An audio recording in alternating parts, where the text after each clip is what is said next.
just random names. What do you think of a hero? Whatever kind of hero. Prophet Muhammad, this guy is awesome. What else? Umar ibn Khattab. What else? Spider-Man. Any other kind of hero? Usher said Spider-Man. Usher. Aisha bint Abi Bakr. Awesome. Who else? Abu Bakr Siddiq. And Ali. Hazrat Isa. Very good. Salahuddin. Very good. Malcolm X. Malcolm X. That's my dude right there. Okay, but let's be realistic. Do we always think of these names when we think heroes? We don't think of anybody else. We don't think of Avengers or Iron Man or the Hulk, Superman. What else? Batman. So let's be realistic. You know, some of the things when we think heroes, these are the things that come up, right? We think about these heroes, right? Damon. Yeah. Harry Potter. Harry Potter. Okay, no more heroes now. But we think about these characters when we think about heroes, right? But these aren't heroes for real, right? Let's take, for example, the Avengers, right? We know heroes have good characteristics, right? Let's take the Hulk. He's too impatient, right? Yeah. We got, who else we got? Iron Man. He's too arrogant, right? We have people like, who else? Batman. Batman, right? He's too rich. These people don't have these people don't have the characteristics we're looking for in a true hero. Spider-Man, right? Spider-Man. So these are the things we're looking at, what makes a true hero. And to do this, inshallah, we're going to touch on some of the heroes in Islam that exemplify those traits. Inshallah, we're going to begin with Brother Ashar Shah.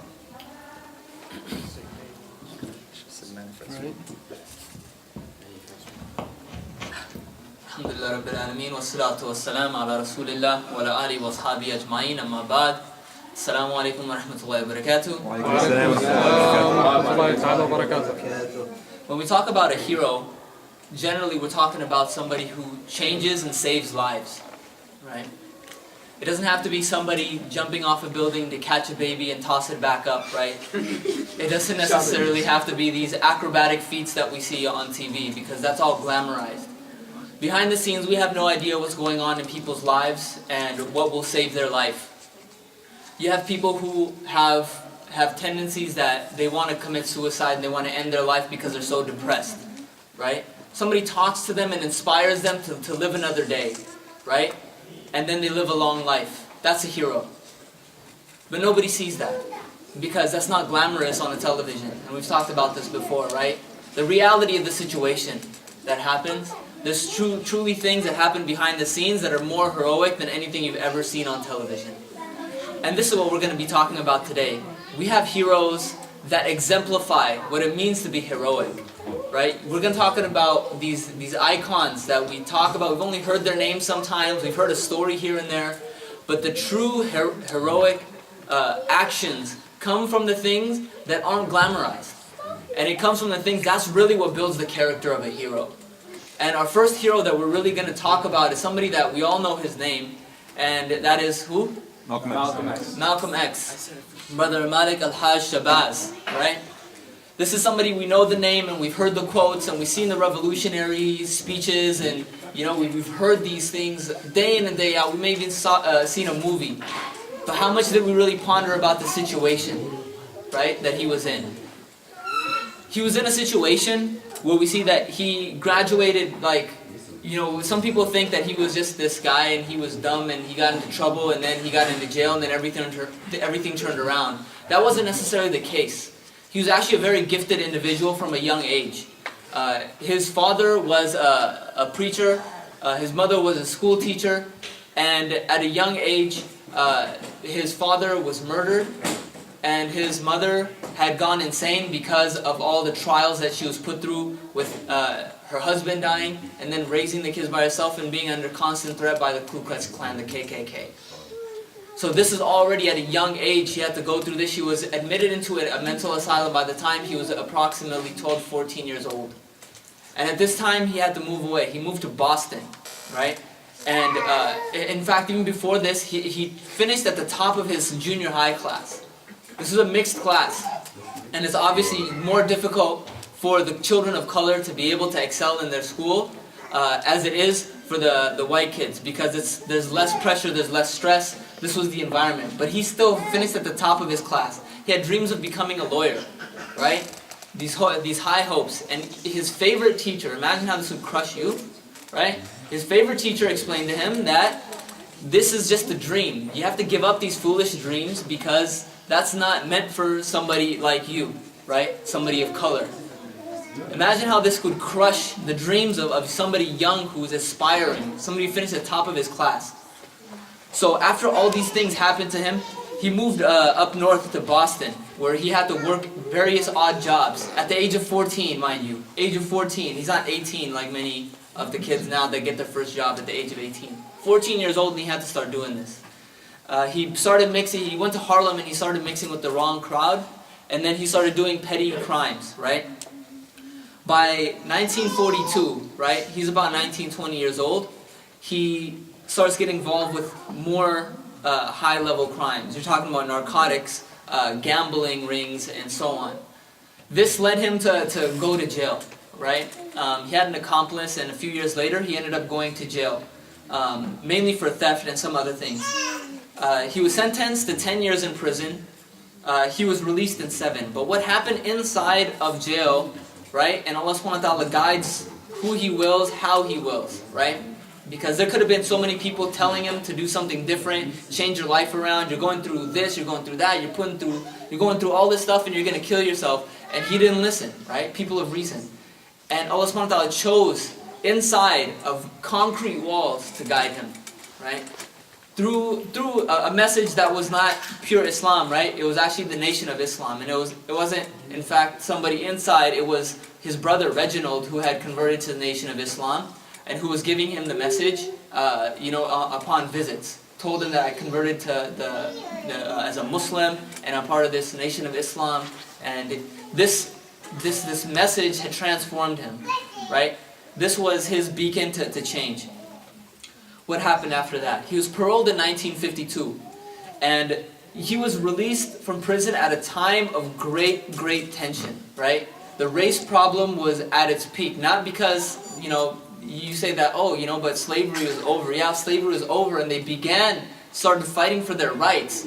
But when you start asking for things, and people have to try to accept that change, they don't just accept the change, especially when it's something this great, right? So you have resistance, you have butting of heads. You have people saying, excuse me, what did you ask? You want to be just like me? Right? And there's these severe problems that are happening. And he was faced with this right off the bat. Right? But he was actually one of those individuals that Islam went straight to his heart. Right? It surpassed his ears, it surpassed his brain, and it went straight to his heart. And it gave a courage that only Allah subhanahu wa ta'ala can provide. Because you're up against the world with this type of message that he's trying to convey, So in this case, he quickly began his, sorry. Do you have a babysitting room? We should arrange for that next time. I love kids, by the way. That's why I put up with it. But, where was I at?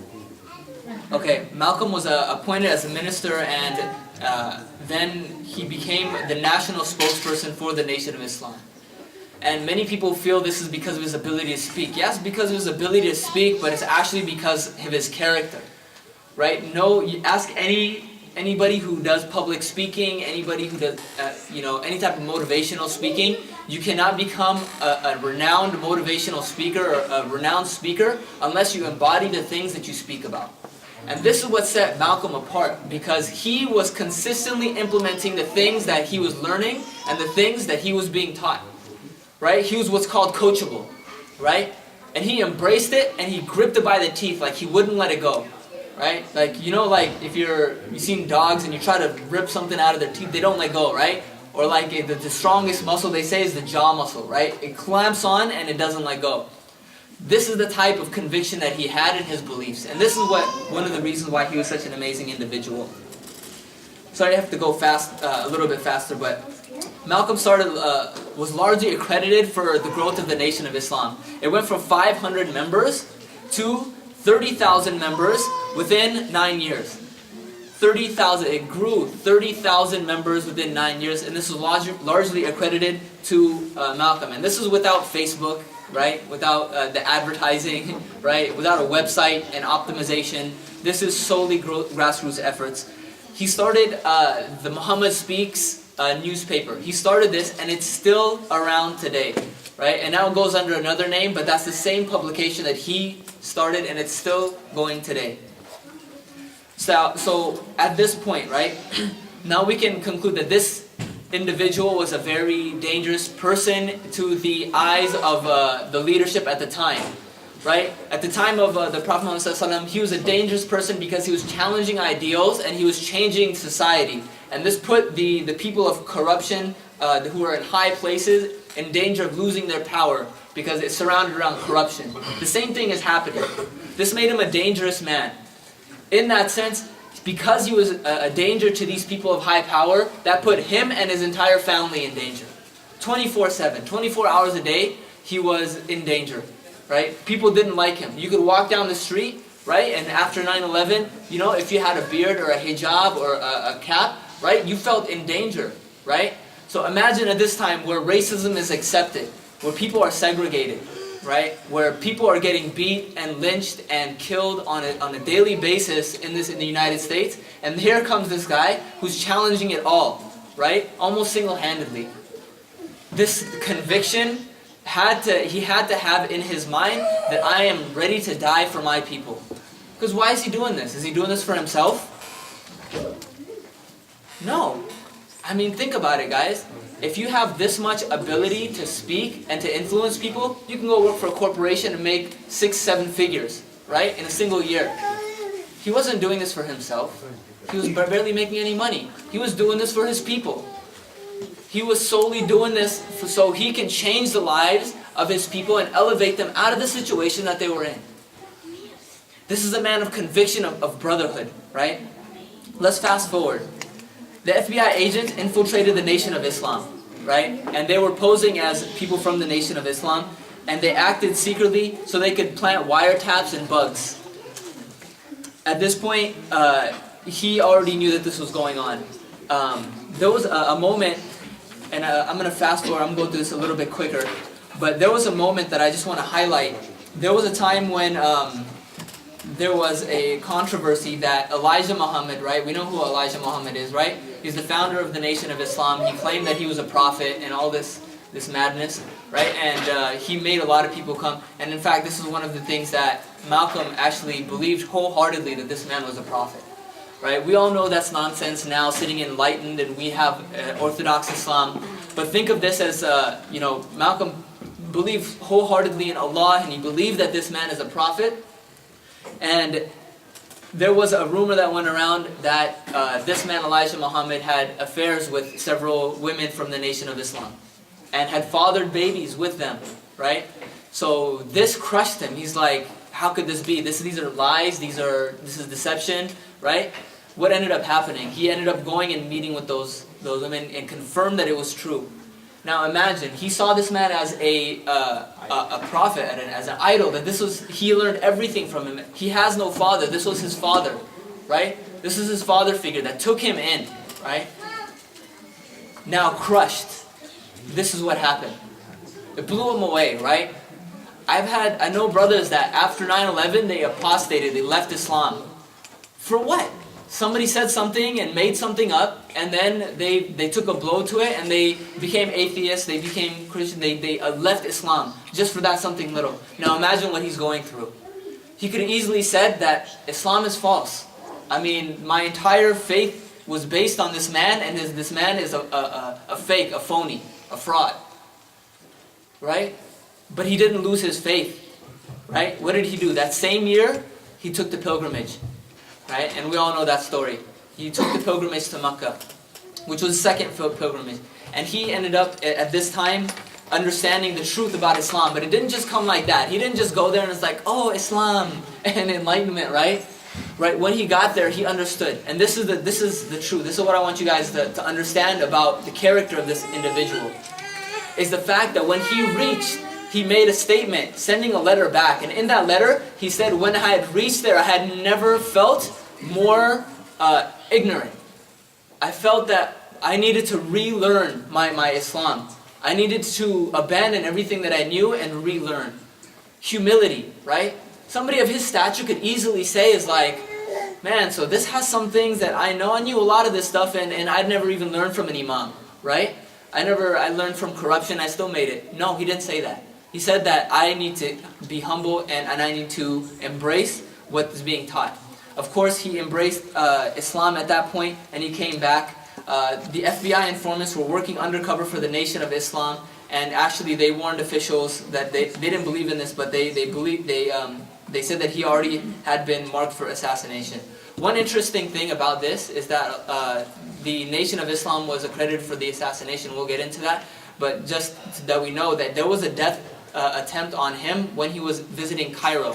Right? We know that he was visiting Africa because he was rallying the national leaders of Africa to rally behind some type of treaty to actually change what's going on in America for the black community. Right? During that time when he was in Cairo, he was staying at a hotel. And what ended up happening, his food was poisoned. And he almost died. He actually had to be rushed to the hospital, and he was in critical condition at the hospital, and he later was revived. And then he understood that this is bigger than the Nation of Islam. They don't have the resources to send somebody to Cairo to follow him and stay at this hotel and do all this stuff. They understand this is bigger, right? He understood that he was challenging something that was much greater than himself. And this is where comes the true feat of heroism. He knew that unless he stopped, his life was going to end immediately. He knew it, right? In fact, they firebombed his house, and his children almost died, his wife almost died, he almost died. This is how he knew. His assassination came at the Manhattan Auburn Ballroom on February 21st, 1965. 3 gunmen rushed the stage. They shot him 15 times at close range. Right? 39-year-old Malcolm was pronounced dead on arrival at New York Columbia Presbyterian Hospital. 1965. Now, one interesting thing, and I'll end it with this. One interesting thing was the 15 shots that came hit him in the torso. Right? They came and hit him all in this region. If somebody's standing on a podium on top of a stage, the person is down there, the direct line of fire should come here. He stepped out of the podium. He didn't hide behind the podium. He came out to the side of the podium to get shot and meet his Creator. This is a man who knew that everything he was doing was for Allah subhanahu wa ta'ala, and he knew that he was going to meet Allah that night, and he knew when the men rushed the stage, he stepped out from the podium because it was his time to meet his Creator. It was not time to hide. He never hid, and he didn't hide at that point, and this is what makes him a hero. He lived and he died on the character that Islam taught him to be. And for anybody who has any aspirations to become shaheed, Allah subhanahu wa ta'ala just doesn't grant it to somebody who plays video games and watches TV all day. He grants it to the people who live on Islam, and that's the person who will die on Islam. And that was Malcolm X.